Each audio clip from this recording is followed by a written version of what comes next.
Poultry মুরগির অজানা রোগে চরমভাবে ক্ষতিগ্রস্ত পূর্ব বর্ধমান জেলার ভাতার ও আউশ গ্রামের মুরগি খামারিরা। কেন মুরগি মারা যাচ্ছে সে কারণ খামারিদের কাছে স্পষ্ট নয়। বিশেষজ্ঞরা জানিয়েছেন এটি কোনোভাবেই বার্ড ফ্লুর ঘটনা নয়, নানান কারণে মুরগি মারাই যেতে পারে। এই ধোঁয়াশায় মাথায় হাত খামারিদের। পূর্ব বর্ধমানে ভাতারের নতুন গ্রামে গিয়ে দেখা গেল গ্রামে বেশ কিছু খামারি আছেন। তাদের প্রায় সবার খামারে গত কয়েকদিন ধরে লাগাতার মুরগি মারা যাচ্ছে। দেখা যাচ্ছে ছোট মুরগি থেকে বড় মুরগি সবই আক্রান্ত হচ্ছে। প্রথমে ঝিমুনির মতো হলেও ধীরে ধীরে মুরগি মারা যাচ্ছে, কোনো চিকিৎসাই কাজে আসছে না।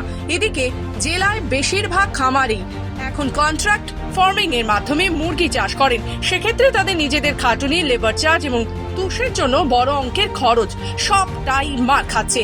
এসবই মৃত মুরগির গর্ত করে মাটিতে পুঁতে দিচ্ছে খামারিরা, যাতে এই থেকে আর কোনো রোগ না ছড়ায় সে কথাও মাথায় রাখতে হচ্ছে। খামারিরা জানাচ্ছেন রোগ হলে কোম্পানির লোক আসছে, কিছু ওষুধ প্রয়োগ করছে, কিন্তু বেশিরভাগ ক্ষেত্রে কাজ হচ্ছে না। যেসব খামারি ব্যক্তিগতভাবে চাষ করেন তাদের তো বড় ধরনের ক্ষতির মুখোমুখি হতে হচ্ছে। এর ফলে সংসার চালাতে বড় ধরনের সমস্যায় তারা। অন্যদিকে বিশেষজ্ঞ প্রাণী চিকিৎসক ডক্টর পার্থ সরকার জানান, পশ্চিমবঙ্গে এখনো বার্ড ফ্লু এর ঘটনা নথিভুক্ত হয়নি। আবহাওয়ার পরিবর্তন, আলুর কম বেশি বা সঠিক ঔষধ বা পরিচর্যার অভাবেও মুরগি মারা যেতে পারে। সঠিকভাবে পরীক্ষা না করে এভাবে বলা সম্ভব নয়। খামারিরাও জানেন না যে কি রোগ হয়েছে। এদিকে মুরগি বাঁচানো যাচ্ছে না, বিরাট লোকসানের মুখে তারা।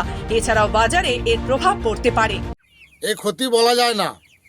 হ্যাঁ, এই মানে 2,500 সেট ছিল, 2,500 সেটের মধ্যে এই 15 দিন বয়স থেকে মুরগির মধ্যে শুরু করছে কি রোগ। ওষুধ পালা চলছে, কিন্তু ওষুধ পালার কোনো কাজ করছে না।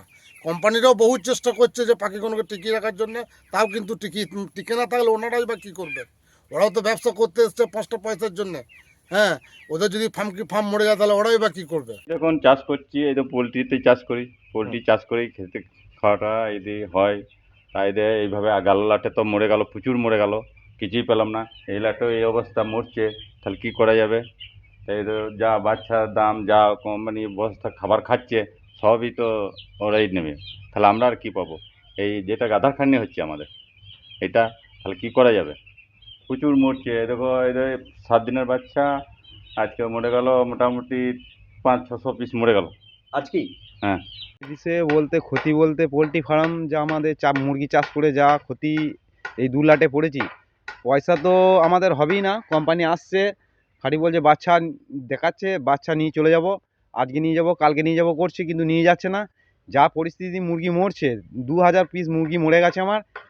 একটা পয়সা পাবো না, আগের লাট থেকে কোনো পয়সা পাইনি। যা অবস্থা, সংসার চালাতে পারছি না।